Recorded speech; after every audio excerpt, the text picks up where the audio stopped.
নিজেকে ভুলিয়ে সীমানা পেরিয়ে তোমাকে চেয়েছি যে আজ তোমার হাতেই সাজাবো আমার স্বপ্নের ঘর।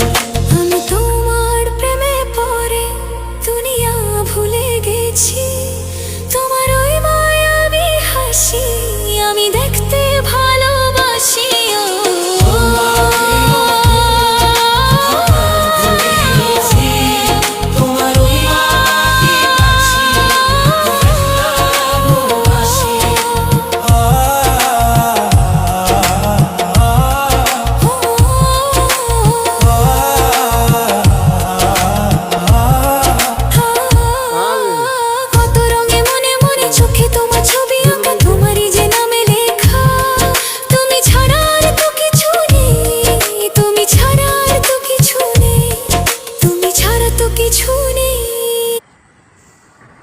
छोटकी को